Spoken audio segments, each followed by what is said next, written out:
क्या आपने कभी सोचा है, अगर भगवान आपकी आखिरी इच्छा सुन ले, लेकिन उसे पूरा करने से पहले आपसे सब कुछ छीन ले? तो पुरी में एक इंसान के साथ यही हुआ था।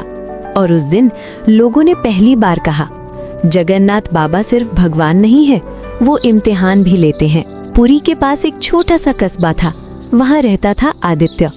हर साल रथ यात्रा से एक दिन पहले वो नंगे पांव जगन्नाथ मंदिर आता था। ना माँ साथ होती, ना पिता, बस हाथ में एक पुरानी मनौती। वो हर बार बस एक ही बात कहता, बाबा इस बार भी कुछ मत देना, बस जो है वो मत छीनना। लेकिन उस साल जगन्नाथ बाबा चुप थे। रथ यात्रा से ठीक 3 दिन पहले आदित्य की जिंदगी उलट गई। जिस छोटी सी दुकान से वो और उसकी माँ जीते थे, वो जल गई। रात में सुबह तक कुछ नहीं बचा। माँ ने सिर्फ इतना कहा, शायद बाबा हमें कहीं और ले जाना चाहते हैं। आदित्य उस दिन पहली बार मंदिर नहीं गया। उसी रात आदित्य ने सपना देखा। उसने देखा मंदिर के कपाट बंद हैं, भीड़ है, घंटे बज रहे हैं, लेकिन भगवान जगन्नाथ पीछे हट रहे हैं और कहते हैं, तू अभी तैयार नहीं है। आदित्य डर के मारे उठ गया। उसके हाथ कांप रहे थे। अगले दिन एक बूढ़े सेवायत ने आदित्य को देखा और अचानक कहा, तेरी मनौती अधूरी है बेटा। आदित्य चौंक गया, मैं तो कुछ मांगता ही नहीं। सेवायत बोला, यही तेरी गलती है। जगन्नाथ बाबा खाली मन नहीं, सच्चा डर सुनते हैं।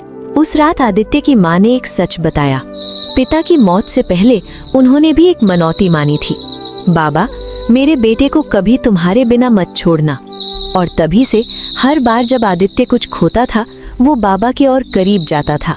रथ यात्रा की रात बारिश शुरू हो गई, भीड़ भाग गई, मंदिर खाली था। आदित्य अकेला खड़ा था और पहली बार उसने कहा, बाबा अगर मुझे सब कुछ खोकर तुम्हें पाना है तो मैं तैयार हूँ। उसी पल मंदिर के अंदर एक दिया अपने आप जला। अगली सुबह माँ गायब थी, कोई निशान नहीं। आदित्य पागलों की तरह मंदिर दौड़ा और चिल्लाया, अब और मत लो बाबा।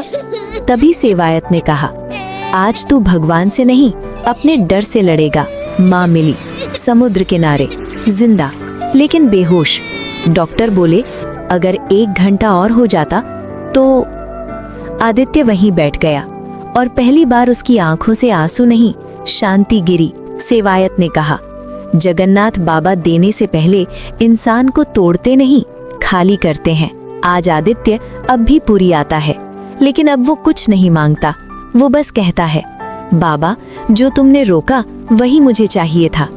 और लोग कहते हैं, जगन्नाथ बाबा सपने पूरे नहीं करते, वो इंसान पूरा करते हैं। क्या आपने कभी सोचा है, अगर भगवान आपकी हर प्रार्थना सुन ले, लेकिन हर बार ना कहे? तो पुरी में एक इंसान था जिसकी हर दुआ मंदिर तक पहुंचती थी, पर जवाब कभी नहीं आता था। लोग कहते थे भगवान जगन्नाथ बहुत दयालु हैं, लेकिन वो आदमी पूछता था, तो फिर मेरे साथ ही ऐसा क्यों? वो आदमी जो सब कुछ सही कर रहा था, उसका नाम था माधव। ना शराब, ना गलत संगत, ना झूठ। हर साल रथ यात्रा में सबसे पहले रस्सी वही छूता, हर अमावस्या मंदिर की सफाई करता, हर सुबह सबसे पहला दिया वही जलाता। फिर भी कारोबार हर बार टूट जाता, रिश्ते बनते और बिखर जाते, पैसा आता टिकता नहीं। एक दिन माधव ने पुजारी से पूछा, मैं कौन सी गलती कर रहा हूँ? पुजारी ने जवाब दिया, शायद तुम भगवान से बहुत ज्यादा उम्मीद कर रहे हो। माधव ने एक दिन मनौती मानी, बाबा अगर मेरा ये काम चल गया तो हर साल तुम्हें सोने का चढ़ावा दूंगा। काम चल गया, लेकिन उसके बाद शरीर बीमार रहने लगा, नींद उड़ गई, मन बेचैन रहने लगा। अगले साल फिर मनौती, फिर एक और। धीरे धीरे माधव का रिश्ता भगवान से नहीं, डर से बन गया। वो मंदिर जाता था, पर शांति के लिए नहीं, हिसाब चुकाने के लिए। रथ यात्रा की वो रात। उस साल रथ यात्रा की रात अचानक तूफान आया, बारिश, हवा, अंधेरा। भीड़ भाग गई, सेवायत मंदिर बंद करने लगे, लेकिन माधव नहीं हिला।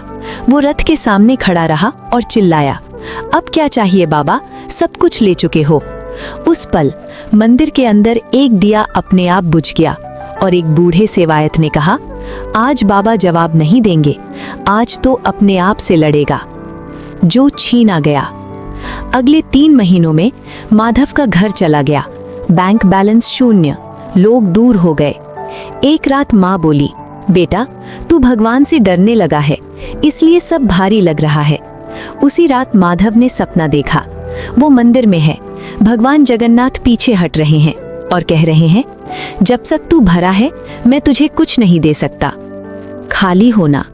माधव ने पहली बार कुछ अलग किया। उसने मंदिर जाकर कहा, अब कुछ मत देना, बस जो है वही रहने देना।